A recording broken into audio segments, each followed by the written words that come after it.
With PS Parihar YouTube channel में मैं रेनू हिंदी विषय के साथ आप सभी एक बार फिर आप सभी का स्वागत करती हूँ।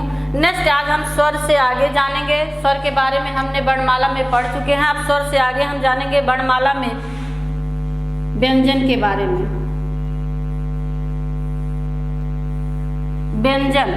व्यंजन किसे कहा जाता है, व्यंजन होता क्या है। स्वर के बारे में हमने जाना, तो स्वर के बारे में जो चीज़ें हमने जानी उसके बारे में देखें हम कि स्वर बोला कैसे जाता है। स्वर स्वतंत्र होता है, किसी के अधीन नहीं होता है। लेकिन व्यंजन क्या है, व्यंजन बिना स्वर के सहायता के नहीं बोला जाता।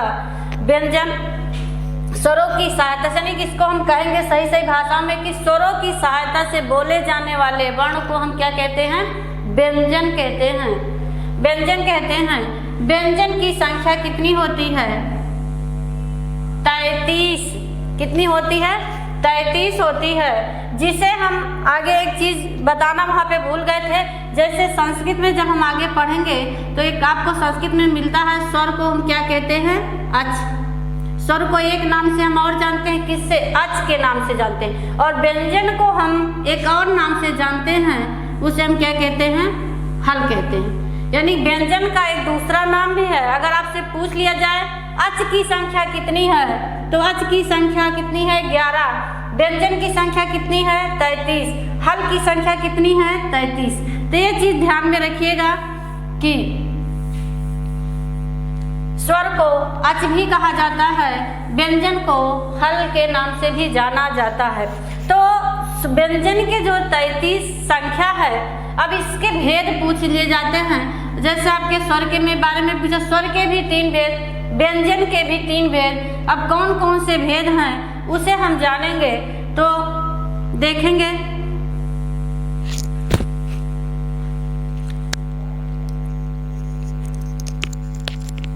स्पर्श व्यंजन,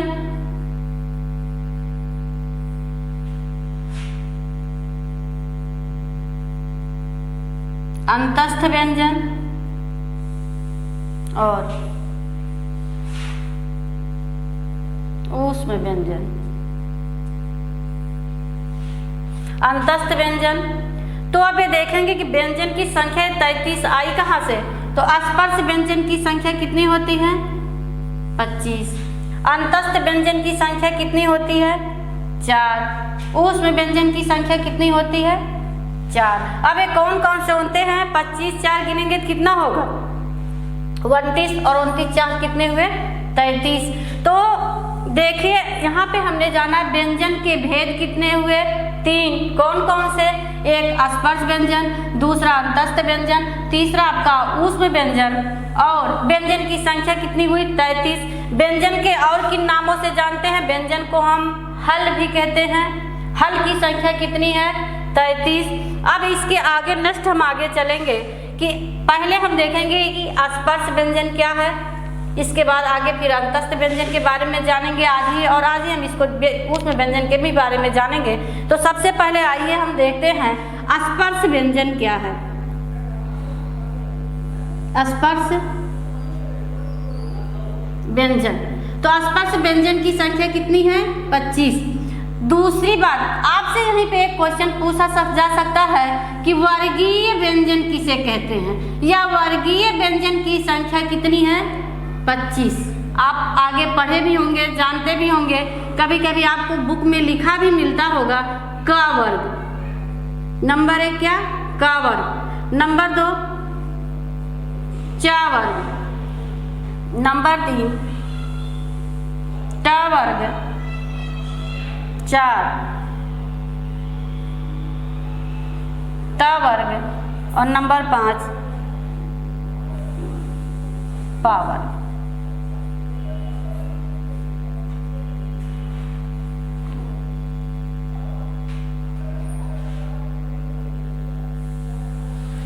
तो यहाँ पे हमने देखा कि स्पर्श व्यंजन का एक दूसरा नाम भी है क्या, वर्गीय व्यंजन भी कहा जाता है। स्पर्श व्यंजन को हम और किन नामों से जानते हैं, वर्गीय व्यंजन। कब, जब इन्हें वर्गों में बांट दिया जाता है। वर्ग का मतलब, दूसरी चीज यहीं पे समझेंगे, वर्गीय व्यंजन की संख्या कितनी है, 25।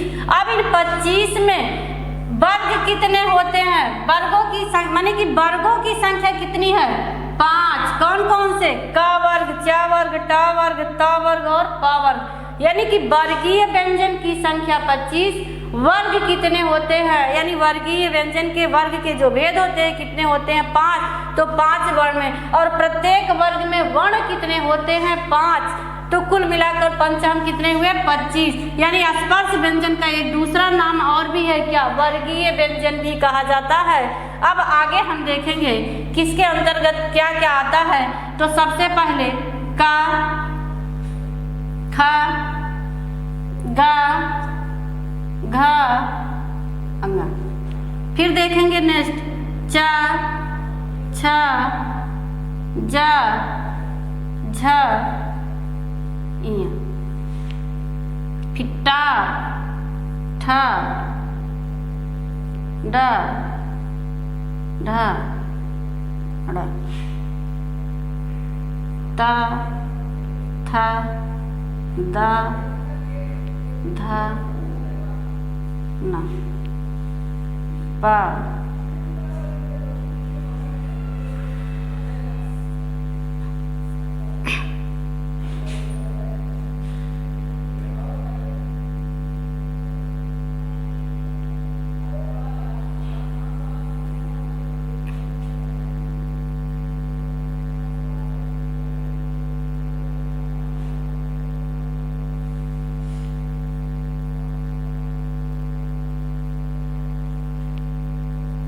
फ, ह, ब, भ और म। इसके बाद आज इतने वर्णों का एक सबसे सरल और साधारण ट्रिक आप देखेंगे कि लगातार अगर आपका एक क्रम आपको याद है कि सबसे पहले का वर्ग आता है, इसके बाद च वर्ग आता है, फिर ट वर्ग आता है, त वर्ग और प वर्ग। तो आज एक नए ट्रिक से आप देखेंगे कि इसको हम याद कैसे करते हैं, जो ट्रिक का नाम है, और उसी से आप आज इन स्पर्श व्यंजन यानी वर्गीय व्यंजन का नाम भी आप याद कर लेंगे, जिसका क्रम से नाम लिखा है। बस एक शब्द याद करेंगे क्या? कद, मुँह, दो। कत, मुँह, दो। यानी कि कत का मतलब सबसे पहले चीजें जानेंगे। यहाँ पे इसका मतलब हुआ ये कंठ, इसका मतलब हुआ ताल, इसका मतलब हुआ मूर्धा, इसका दंत,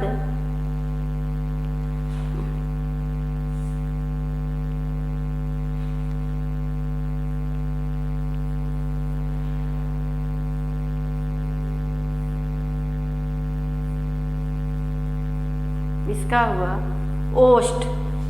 देखेंगे चीजों को यहीं पे समझेंगे कि एक शब्द आपको याद करना है क्या? कत, मुदो। का मतलब यहाँ पे कंठ से, ता का मतलब यहाँ पे तालु से, मुँह का मतलब यहाँ पे मूर्धा से, दंत का मतलब यहाँ पे दंत से, और ओ का मतलब यहाँ पे ओष्ठ से। कि एक शब्द आप याद करेंगे क्या? कत, मुदो।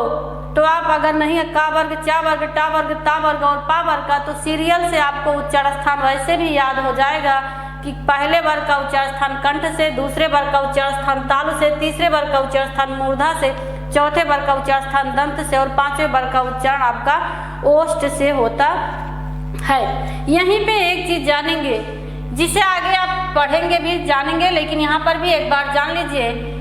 जब आप उच्चारण स्थान पढ़ेंगे व्यंजन का कि प्राण या वायु या कंपन या झंकार के आधार पर कौन कौन से व्यंजन वर्ण आते हैं, तो इनका जो सीरियल से नाम दिया जाता है, इसे पहला वर्ण, इसे दूसरा वर्ण, इसे तीसरा वर्ण, इसे चौथा वर्ण और इसे पांचवें वर्ण के नाम से जाना जाता है। जिसमें जब नेक्स्ट अभी आगे पढ़ेंगे तो प्रत्येक वर्ग का पांचवा वर्ण पंचमाक्षर के नाम से भी जाना जाता है, जिसे अनुनासिक भी कहते हैं। और साथ में आज एक चीज यहीं पे और जानेंगे, ये पंचमाक्षर, ये पांचों वर्ण अपने वर्ग में तो उच्चारित होते ही हैं, लेकिन साथ में ये नाक से भी उच्चारित होते हैं। यानी कि ये वर्ण मुंह से भी उच्चारित होते हैं और साथ में कहाँ से उच्चारित होते हैं?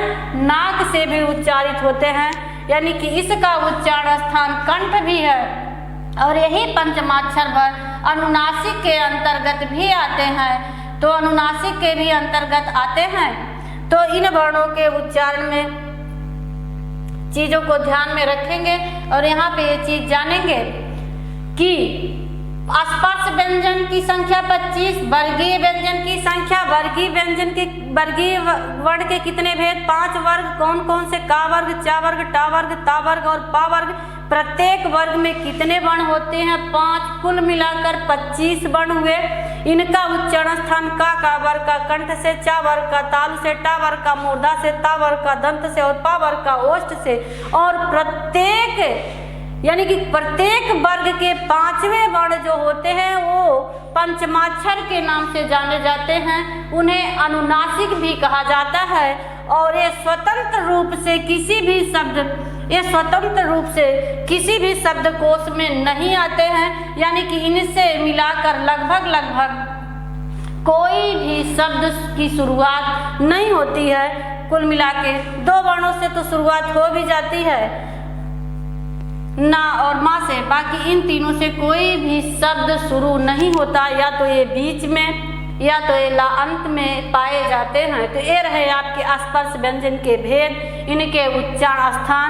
नेक्स्ट आगे हम चलते हैं अंतस्थ व्यंजन के बारे में जानते हैं। देखेंगे अंतस्थ व्यंजन है क्या चीज।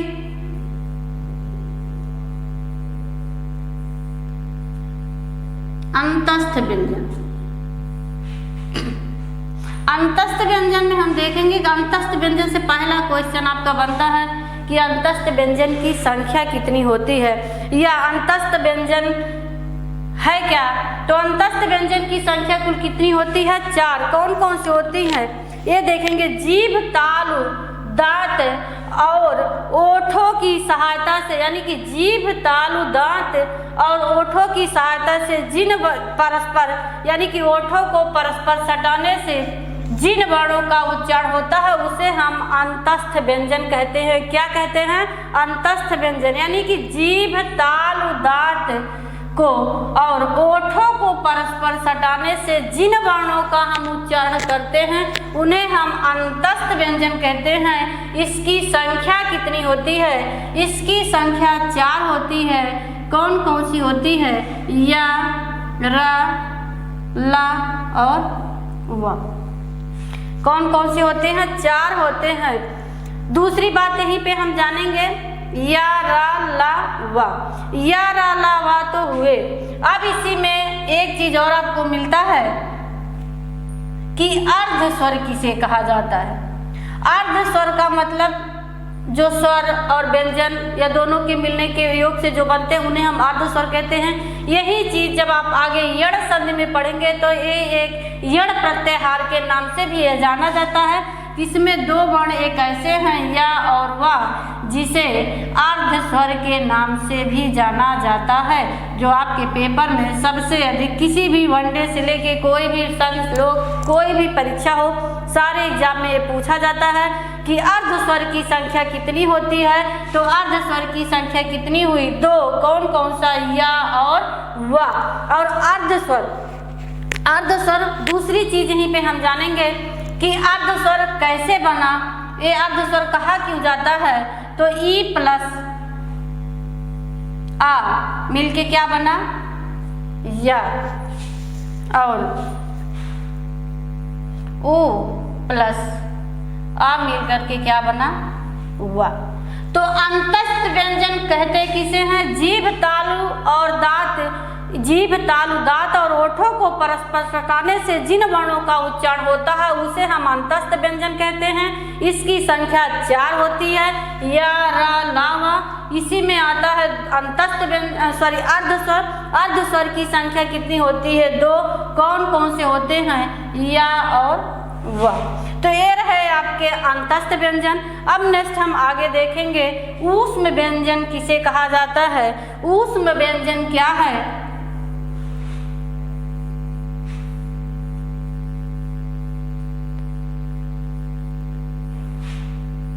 ऊष्म व्यंजन का मतलब क्या है कि जिन वर्णों को उच्चारित करते समय, ऊष्म का मतलब क्या है, गर्मी उत्पन्न हो, गर्मी पैदा करती हो जिन वर्णों को उच्चारित करते समय ऊष्मा या गर्मी उत्पन्न हो, उसे हम ऊष्म व्यंजन कहते हैं, जिसकी संख्या कितनी है?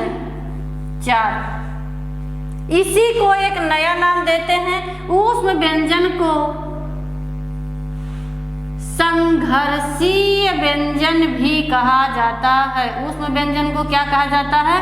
संघर्षीय व्यंजन भी कहा जाता है, जिसमें से देखेंगे कौन कौन सा वर्ण आता है। स, स, च और ह। तो ऊष्म व्यंजन को और किन नामों से जाना जाता है? संघर्षी, यानी कि घर्षण करके उत्पन्न होते हैं जो वर्ण, उसे संघर्षी व्यंजन कहते हैं। हा को यहाँ पे अगर अलग भी थोड़ी देर के लिए हम करते हैं तो एक और नया नाम आपको मिलता है, जिसे कहा जाता है, इसे सकार भी कहा जाता है। क्या कहा जाता है?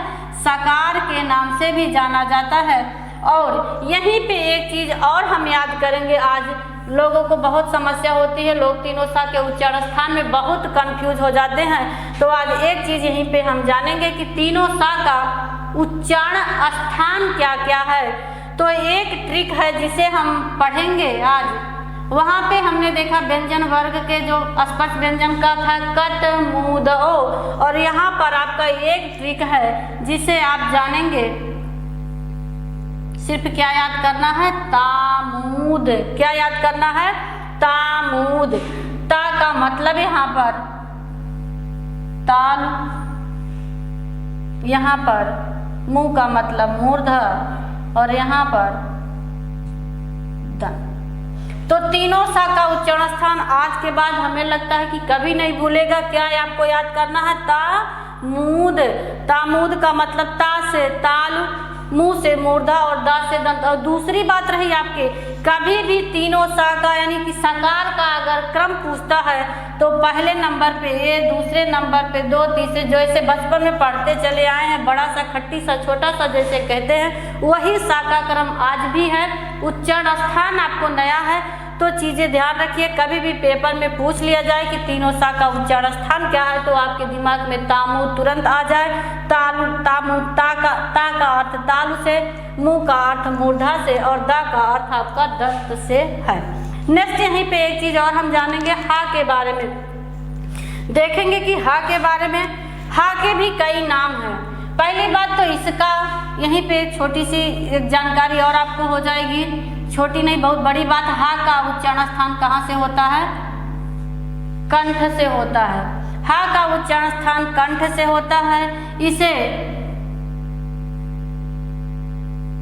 स्वरमुखी या कहिए स्वर यंत्री के नाम से भी जाना जाता है। आपसे पूछ लिया गया स्वर यंत्री कौन सा वर्ण है, तो इसे स्वरमुखी भी कहा जाता है, स्वर यंत्री भी कहा जाता है, इसे कंठ भी कहा जाता है, और इसे कई बुकों में काकल या काकल्य के नाम से भी जाना जाता है। यानी कि हा को काकल्य या काकल्य के नाम से जाना जाता है। हा का उच्चारण स्थान कंठ से होता है और हा को स्वरमुखी या स्वर यंत्री के नाम से भी जाना जाता है।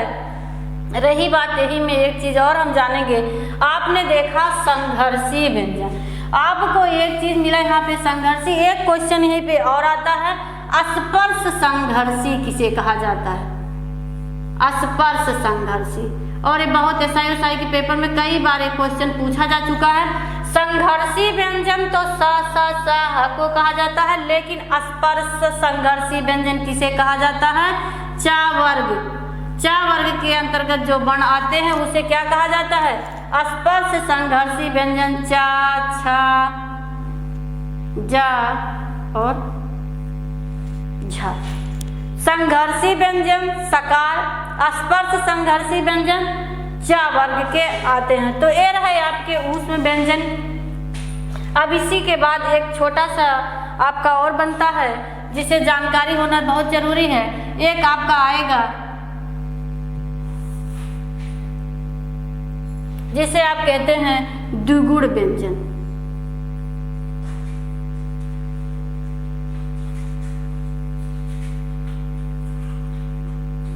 द्विगुण व्यंजन। नाम से ही पता है कि द्विगुण व्यंजन है, तो इसकी संख्या कितनी होगी? 2। द्विगुण व्यंजन या इसी को एक नाम से और जानते हैं हम, इसका एक नाम और है उत्क्षिप्त व्यंजन। क्या कहते हैं? उत्क्षिप्त व्यंजन। आपसे पूछ लिया जाए द्विगुण व्यंजन की संख्या कितनी है? 2। उत्क्षिप्त व्यंजन की संख्या कितनी है? 2। उत्क्षिप्त का मतलब होता है उछला हुआ या फेंका हुआ, यानी कि जिन वर्णों को उच्चारित करते समय जीवा झटका मार के उच्चारित करे, यानी कि झटका मारने के बाद जीवा पीछे हट जाए, तो उसे हम उत्क्षिप्त व्यंजन कहते हैं, जिसकी संख्या कितनी है? 2। तो द्विगुण व्यंजन का ही दूसरा नाम क्या है? उत्क्षिप्त व्यंजन। इसे एक और नाम से हम जानते हैं, नया अभी जल्दी एक पेपर में पूछा भी गया था, इसे हम ताड़न जात व्यंजन भी कहते हैं। क्या कहते हैं? ताड़न जात व्यंजन भी कहते हैं। नेक्स्ट इसे हम एक और नाम से भी जानते हैं, इसे हम द्वयी अस्पृष्ट के नाम से भी जानते हैं। तो इसके 4 नाम हुए। नंबर 1 द्विगुण व्यंजन, नंबर 2 उत्क्षिप्त व्यंजन, नंबर 3 ताड़नजात व्यंजन, नंबर 4 द्वयी अस्पृष्ट व्यंजन। इसकी संख्या 2 है। कौन कौन सी है? इसका प्रयोग ज्यादातर हिंदी में होता है, संस्कृत में नहीं होता है, और इनसे ये शब्दकोश में स्वतंत्र रूप से प्रयोग में नहीं आते हैं। रही बात यहाँ पर स्वतंत्र रूप से नहीं प्रयोग होते, और इनसे कोई भी शब्द की शुरुआत आज तक आप देख लीजिए, इसमें कोई भी अपवाद नहीं है। जैसे आप लिखें सड़क, पढ़ना, चढ़ना, लड़का, प्रतापगढ़, इस तरीके से बहुत सारे वर्ण आपके आते हैं। तो ये ऐसे वर्ण हैं, कभी पूछ लीजिए कौन सा ऐसा वर्ण है जो शब्द में स्वतंत्र रूप से प्रयोग में नहीं आता, तो द्विगुण व्यंजन, उत्क्षिप्त व्यंजन, ताड़नजात व्यंजन कहिए, चाहे द्वयी अस्पृष्ट व्यंजन कहिए, ये स्वतंत्र रूप से शब्दकोश में प्रयोग नहीं किए जाते हैं, या तो ये बीच में मिलेंगे आपको या अंत में मिलेंगे। दूसरी बात आप ये देखेंगे कि जब टाठा डाढ़ा की बात करते हैं तो टाठा इसको हम क्या कहते हैं? ड, लेकिन इसको हम यहाँ कर ड़, सड़क, और इसके बाद ड ठ ड ढ, ढ से ढक्कन जब पढ़ते हैं, लेकिन इसको क्या करते हैं? ड़, पढ़ना। तो ये चीजें हैं, उच्चारित करने में भी फर्क होता है। तो इस ये मिला के आपके हुए द्विगुण व्यंजन किसे कहते हैं, या उत्क्षिप्त व्यंजन क्या है, ताड़नजात व्यंजन क्या है, द्वयी अस्पृष्ट व्यंजन क्या है, इसकी संख्या कितनी है? 2, जो आपके पेपर में कई बार पूछे जा चुके हैं, यहाँ से भी आपके आते हैं। नेक्स्ट हम आप आगे देखेंगे, इसके बारे के बाद आप एक और नया आप देखेंगे, इस एक आता है आपका संयुक्त व्यंजन। वहाँ पे आपने देखा था संयुक्त स्वर था, और यहाँ पे आप देख रहे हैं क्या है? संयुक्त व्यंजन। संयुक्त स्वर की भी संख्या के 4 भेद थे, और संयुक्त व्यंजन के भी कितने भेद हैं? 4 भेद हैं। कौन कौन से हैं ये चीज हम जानेंगे, कौन कौन से भेद हैं अब ये देखेंगे। त्रा, जय और आपका स्रा, जो आपके पेपर में आजकल पूछ लिया जाता है, सबसे अधिक पूछा जाता है कि ये किन किन वर्णों संयुक्त व्यंजन है। तो संयुक्त व्यंजन का मतलब भिन्न भिन्न व्यंजन वर्णों के योग से जो वर्ण बनते हैं उसे हम संयुक्त व्यंजन कहते हैं। कौन कौन से हैं उसके बारे में हम देखेंगे। तो सबसे पहले हम देखेंगे छा किन किन वर्णों से मिलकर बना है। तो क प्लस सा, मूर्धन्य सा जिसे हम कहते हैं, तो मिलकर बना क्या। इसके बाद देखेंगे नेक्स्ट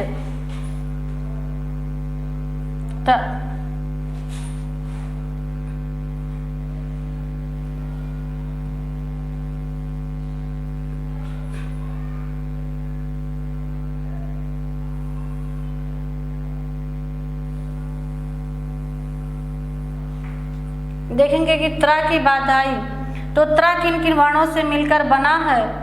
तो ता आपका मिलकर के बना है किससे, ता हलन प्लस रा।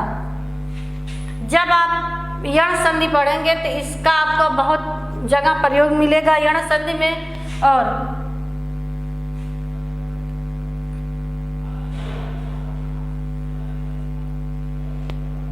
ज्ञा की बात आई तो ज्ञा की बात आई तो आप देखेंगे कि किससे मिलकर बना है, ज प्लस इया से और स्रा की बात आई तो आप